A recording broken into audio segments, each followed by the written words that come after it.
جی مشائخ، تو التزام اور امتناع پر ہماری گفتگو چل رہی تھی. جی التزام اور امتناع. تو التزام کا معنی یہ ہے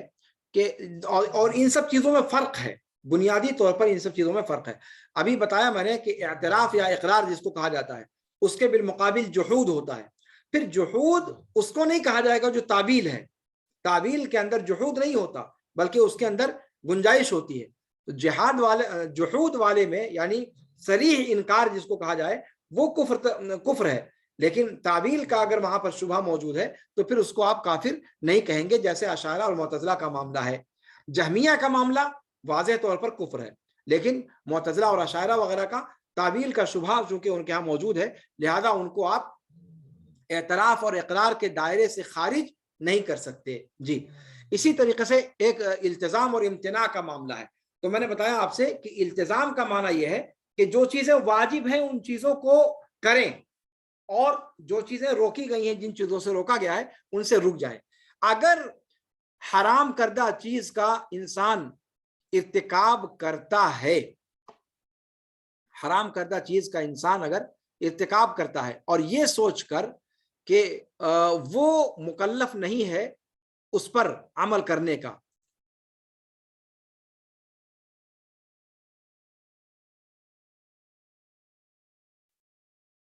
وہ اس پر عمل کرنے کا مکلف نہیں ہے، اگر یہ سمجھتا ہے تو پھر وہاں سے جو ہے وہ امتناع کا معاملہ آ جاتا ہے سامنے. اور امتناع یہ ارتداد ہے، امتناع یہ ارتداد ہے. دھیان دیجئے گا، جحود بھی کفر ہے اور التزام اور امتناع کے باب میں. اچھا، اور یہ جحود کا معاملہ اعتراف اور اقرار کا معاملہ، یا جحود کا معاملہ، یا التزام کا معاملہ اور امتناع کا معاملہ، یہ عقیدے سے جڑا ہوا ہے. ابھی معاملہ یہ نہیں ہے کہ کسی حرام چیز کا ارتکاب اگر کوئی حلال سمجھتے ہوئے کرتا ہے، اس لیے کہ وہ مسئلہ امام طحاوی دوسری جگہ ذکر کریں گے. یہاں جو اصل مسئلہ ذکر کرنا چاہتے ہیں وہ اس حوالے سے ہے جو عقیدے سے جس کا تعلق ہے براہ راست. جی تو کہتے ہیں کہ امتناع جو ہے وہ ارتداد ہے. اللہ کے رسول صلی اللہ علیہ وسلم نے ایسے شخص کی طرف جو کیا کہتے ہیں اہل ایمان میں سے تھا، لیکن اس نے کیا کیا تھا، اپنے باپ کی بیوی سے نکاح کر لیا تھا، تو آپ صلی اللہ علیہ وسلم نے حکم دیا کہ اس کو قتل کر دیا جائے، قتل کر دیں اور اس کے مال کو تقسیم کر دیا جائے غنیمت کے طور پر. تو یہ جو آپ صلی اللہ علیہ وسلم نے حکم دیا یہاں پر، یہ معاملہ کیا تھا؟ ظاہر سی بات ہے کہ قرآن کا صریح حکم ہے وَلَا تَنْكِحُوا مَا نَكَحَ آبَاؤُكُمْ مِنَ النِّسَاءِ، یہ صریح قرآن کا حکم ہے. اس بندے نے کیا کیا کہ اس نے اس حکم کا انکار نہیں کیا. اس کا اپنا نقطہ نظر یہ تھا کہ ٹھیک ہے یہ شریعت کا حکم ہے لیکن میرے لیے وہ چیز لاگو نہیں ہوتی. اس نے جاہلی زمانے میں چونکہ اپنی سوتیلی ماں سے نکاح کرنا باعث شرف سمجھا جاتا تھا. مثال کے طور پر جاہلی دور میں اپنی سوتیلی ماں یعنی باپ مر گیا اور سوتیلی ماں چھوڑ کر کے گیا، تو اب سوتیلی ماں کے ساتھ حسن سلوک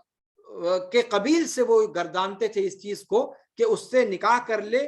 آدمی اور اس کا خیال رکھے جیسے اس کا باپ اس کی سوتیلی ماں کا رکھتا تھا. تو اس کے ساتھ بر کے طور پر یا حسن سلوک کا پہلو اختیار کرتے ہوئے یا اس کے مستقبل کو مضمون کرتے ہوئے یا اس کے اوپر پریشانیاں نہ آئیں، یعنی یہ چیز باعث عزت و شرف سمجھی جاتی تھی جاہلی دور میں. اس چیز کو دھیان میں رکھتے ہوئے اس بندے نے اپنے سوتیلی ماں سے نکاح کر لیا. تو اللہ کے رسول صلی اللہ علیہ وسلم نے باقاعدہ اس کو مرتد مانا اور اسی لیے اس کو قتل کرنے کا حکم دیا اور اس کے مال کو تقسیم کر دیا. جی تو یہاں پر جو مسئلہ ہے وہ کیا ہے کہ یہاں پر جحود نہیں تھا بلکہ یہاں پر امتناع تھا، یعنی اس حکم کا جو قرآن کریم کے اندر آیا اس بندے نے اپنے آپ کو اس کا مکلف نہیں گردانا، یعنی اپنے آپ کو اس کے دائرے سے اس نے خارج مانا. جی تو یہاں پر جو ہے اس طور پر بھی یہ چیز خطرناک درجے میں ہو جاتی ہے کہ کوئی آدمی یہ سمجھے کہ کسی شریعت کے حکم کا وہ پرٹیکولر طور پر مخاطب نہیں ہے. جی، اور یہی معاملہ مانع زکوٰۃ کے ساتھ جو ہے پیش آیا تھا. آپ جانتے ہیں یعنی زکوٰۃ کو واجب مانتے تھے وہ لوگ، لیکن اپنے اوپر اپنے تئیں انہوں نے اپنے لوگوں کو اس سے انہوں نے خارج گردانا تھا کہ وہ وجوب ان کے اوپر لاگو نہیں ہوتا. تو اس اعتبار سے امتناع کے قبیل سے، اور آپ جانتے ہیں کہ ابو بکر صدیق رضی اللہ تعالیٰ عنہ نے انہیں بھی مرتدین کے قبیل سے مان کر ان سے جہاد کیا تھا. جی، تو یہ امتناع اور التزام کا معاملہ ہے، اس کو بھی ہمیں ذہن میں رکھنا چاہیے کہ وہ لوگ اصل حکم کو ثابت مانتے تھے لیکن اپنے آپ کو اس کا مخاطب نہیں سمجھا، اور اس وجہ سے انہوں نے ایسا کیا، اور اس کا حکم بھی ارتداد کا حکم ہے. جحود کی طرح سے امتناع بھی خطرناک ہے. جی، اب باقی رہ گئی بات ایسے عمل جو کفر کا عمل ہے اس کو حلال سمجھتے ہوئے کرنا، اس سے انسان کافر ہو جاتا ہے. وہ ایک الگ مسئلہ ہے، اس کو امام طحاوی نے الگ سے ذکر کیا ہے. جب امام طحاوی نے کہا آگے کہ وَلَا نُكَفِّرُ أَحَدًا مِنْ أَهْلِ الْقِبْلَةِ بِذَنْبٍ مَا لَمْ يَسْتَحِلْهُ، کہ ہم کسی اہل قبلہ کی تکفیر نہیں کرتے کسی گناہ کی وجہ سے جب تک وہ اس کو حلال سمجھ کر کے نہ کرے. وہ ایک الگ مسئلہ ہے، اسی لیے اس کو وہاں یہاں پر ذکر اس کا نہیں کیا گیا. جی، لیکن کسی کو کافر کہنے سے پہلے جس طریقے سے اوپر ذکر کیا گیا قاعدہ، اور یہاں بھی آپ کے سامنے جو ہے اسکرین پر دکھائی دے رہا ہے، وہ قاعدہ کیا ہے کہ الواضح البین الیقینی لا یزیلہ الا یقینی، کہ جو یقینی چیز ہے اسلام میں داخل ہونا اس کا یقینی ہے، مسلم کا لفظ اس کو حاصل ہونا، یہ اصطلاح اس کے لیے استعمال ہونا یہ یقینی ہے، مومن کا لفظ یقینی ہے، اہل قبلہ کا لفظ یقینی ہے. تو جب تک کوئی یقینی چیز نہ آ جائے جو اسلام سے ان کو خارج کرنے والی ہو تب تک ان کو اسلام سے خارج نہیں کیا جا سکتا. یہ ایک قاعدہ کلیہ ہے، اور یہ چیز ذہن میں رکھنی چاہیے کہ جب تک بندہ اعتقاد رکھتا ہے لا الہ الا اللہ محمد رسول اللہ کا، زبان سے لا الہ الا اللہ محمد رسول اللہ کا اقرار کرتا ہے اور عمل سے شرائع اسلام کو انجام دے رہا ہے، تب تک اس کو کافر آپ نہیں کہہ سکتے. جی، واضح طور پر جب تک کوئی مکفر کا ارتکاب نہ کرے. جب اعتقاد واضح کے ذریعے داخل ہوا، کلمہ توحید کے ذریعے داخل ہوا، عمل بالارکان کے ذریعے داخل ہوا، تو ضروری ہے کہ کوئی ایسا اعتقاد ہو جو اصل کے مخالف ہو، ایسا قول ہو جو اصل کے مخالف ہو، ایسا عمل ہو جو اصل کے بالمقابل ہو یا مخالف ہو. جی، تو تب اس کو اس کا وہ لفظ جو ہے چھینا جائے گا اور اس کو کافر کی صف میں گردانا جائے گا، ورنہ نہیں گردانا جائے گا. یعنی اقوال میں، اعمال میں اور اعتقادات میں، یا اقوال میں یا اعمال میں یا اعتقادات میں، جب تک کوئی ایسی چیز نہ کرے کہ واضح طور پر اس اصل کے خلاف جا رہی ہے، تب تک اس کے اوپر کفر کی بات آپ نہیں کہہ سکتے، جب تک احتمال کا جو ہے ظن قائم ہے. جی، اس کے بعد امام طحاوی نے کہا کہ ولا نخوض فی اللہ ولا نماری فی دین اللہ، اللہ کے ذات میں ہم غور و خوض نہیں کرتے، اللہ کی ذات میں غور و خوض نہیں کرتے. آپ جانتے ہیں کہ اللہ کے رسول صلی اللہ علیہ وسلم نے بھی اس چیز سے روکا ہے، اور خود قرآن کریم نے بھی جو ہے اس کو حرام قرار دیا ہے. الخوض فی ذات اللہ محرمہ، اللہ کی ذات میں غور و خوض کرنا یہ چیز جائز اور درست نہیں ہے. جی، اس لیے کہ یہ اہل سنت والجماعت کا جو ہے مسلک ہے کہ اللہ رب العالمین کی ذات کے بارے میں انسان کو غور و خوض میں نہیں پڑھنا چاہیے، اس لیے کہ اللہ رب العالمین کی ذات کے بارے میں انسان نہیں جان سکتا. اور اہل کلام کی خصوصیت یہ ہے کہ انہوں نے اللہ رب العالمین کی ذات میں کلام کیا، اور یہ ایک بنیادی اصول ہے جس میں اہل سنت کا اور اہل احوا یا اہل بدعت کا بنیادی اختلاف ہے. وہ اللہ کی ذات میں غور و خوض کرتے ہیں، اس میں قیل و قال کرتے ہیں، اور اہل سنت والجماعت اللہ رب العالمین کی ذات میں غور و خوض نہیں کرتے، اس میں قیل و قال نہیں کرتے. یہ بنیاد ہے، اس کو سمجھنا بہت ضروری ہے. اہل اہوا اور اہل بدع وہ اللہ کے رب العالمین کی ذات کے بارے میں کلام کرتے ہیں، اللہ کی صفات کے بارے میں کلام کرتے ہیں، اور اسی لیے ان کو اہل کلام کہا جاتا ہے، اس لیے کہ ہر مسئلے میں وہ قیل قال میں منہمک ہو جاتے ہیں۔ اگر آپ مقالات الاسلامیین امام اشعری کی، ابو الحسن اشعری کی کتاب کو دیکھیں گے تو اس میں آپ دیکھیں گے کہ علم کلام کو انہوں نے دو قسموں میں بانٹا ہے۔ ایک قسم کو کہا ہے جلیل الکلام اور دوسری قسم کو کہا ہے دقیق الکلام، یعنی انہوں نے اللہ رب العالمین کی ذات کے بارے میں غور و خوض کیا، اور یہ چیز جو ہے وہ اہل سنت کے مسلک کے خلاف ہے۔ اسی لیے امام طحاوی رحمہ اللہ نے کہا کہ ولا نخوض فی اللہ، یعنی یہ بتلانا چاہتے ہیں کہ اہل کلام سے ہمارا طریقہ بالکل جدا گانا ہے، اور ہم اللہ رب العالمین کی ذات میں بالکل کلام کو پسند نہیں کرتے، اللہ رب العالمین کی ذات کے ساتھ ادب کو ملحوظ رکھتے ہوئے، اور اسی پر صرف ہم اکتفا کرتے ہیں جو اللہ رب العالمین کی کتاب میں اور اللہ رب العالمین اللہ کے رسول صلی اللہ علیہ وسلم کی سنت میں آیا ہے۔ اچھا، اس کے بعد امام طحاوی نے کہا کہ ولا نماری فی دین اللہ، اللہ کے دین میں میرا نہیں کرتے۔ اچھا، ایک چیز یہاں پر اور واضح کر دیں کہ اللہ رب العالمین کی ذات میں غور و خوض سے روکا گیا ہے، اسی طریقے سے اللہ رب العالمین کی ذات کے بارے میں سوچ بچار کرنا یہ بھی ممنوع ہے، بلکہ مطلوب کیا ہے کہ اللہ کی ذات میں غور و فکر کرنے کے بجائے انسان اللہ رب العالمین کی نعمتوں میں غور و فکر کرے۔ اللہ کے رسول صلی اللہ علیہ وسلم سے ثابت ہے کہ تفکروا فی آلاء اللہ ولا تفکروا فی ذات اللہ فتہلکوا، کہ اللہ رب العالمین کی نعمتوں میں غور و فکر کرو، اللہ کی ذات میں نہ غور و فکر کرو کہ ہلاک ہو جاؤ۔ جی، شعب الایمان کی روایت ہے، اور یہ روایت صحیح ہے۔ تو بندے سے جو تقاضا ہے وہ کیا، کہ اللہ کی نعمتوں میں غور و فکر کرے۔ اللہ رب العالمین کی آیات آپ جانتے ہیں، یعنی اللہ رب العالمین کی نشانیوں میں، اعلیٰ اللہ کے اندر غور و فکر کرے۔ اللہ کی نشانیوں میں آپ جانتے ہیں کہ اللہ تعالیٰ کی نشانیاں دو طرح کی ہیں، ایک وہ نشانیاں، ایک وہ آیات جو انسان دیکھتا ہے، دیکھ سکتا ہے، مرئی ہے، یعنی اللہ رب العالمین کے ملکوت میں، آسمانوں کے اندر، زمینوں کے اندر، اور جتنی مخلوقات اللہ تعالیٰ نے پیدا کی ہے ان کے اندر یہ اللہ کی دکھنے والی آیات ہیں، اور دوسری آیات وہ ہیں جن کی تلاوت کی جاتی ہے، یعنی قرآن کے اندر۔ تو آیات میں غور و فکر کرنا، اسی کو اعلیٰ سے تعبیر کیا گیا ہے، اعلیٰ، اللہ رب العالمین کی اعلیٰ میں غور و فکر کرنا، یعنی اللہ رب العالمین کی آیات میں غور و فکر کرنا یہ مطلوب ہے، اللہ کی ذات میں غور و فکر کرنا یہ منہی عنہ ہے۔ جی، تو جو اللہ رب العالمین کی نشانیوں میں، آیات میں غور و فکر کرتا ہے اس کو سکون قلب حاصل ہوتا ہے، سکینت اس کے اوپر نازل ہوتی ہے، خشوع و خضوع اپنے رب کے لیے اس کے اندر پیدا ہوتا ہے۔ اسی لیے اللہ تعالیٰ نے قرآن میں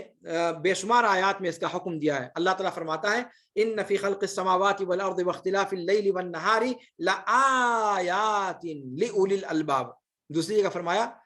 اسی میں آگے فرمایا الذین یذکرون اللہ قیاما وقعودا وعلی جنوبہم ویتفکرون فی خلق السماوات والارض، دوسری جگہ فرمایا اولم یتفکروا، تیسری جگہ فرمایا قل انظروا ماذا فی السماوات والارض وما تغنی الآیات والنذر عن قوم لا یؤمنون۔ جی، اسی طرح فرمایا قل انما اعظکم بواحدہ ان تقوموا للہ مثنی وفرادا ثم تتفکروا ما بصاحبکم من جنہ۔ اچھا، اسی طریقے سے اللہ کے رسول صلی اللہ علیہ وسلم کو خلوت محبوب بنا دی گئی، اسی لیے آپ صلی اللہ علیہ وسلم غار حرا میں جایا کرتے تھے اور ڈھیر ساری راتیں وہاں پر ٹھہرتے تھے، عبادت میں لگے رہتے تھے، اور اللہ رب العالمین کی خلقت میں، ملکوت میں وہ غور و فکر میں لگے رہتے تھے۔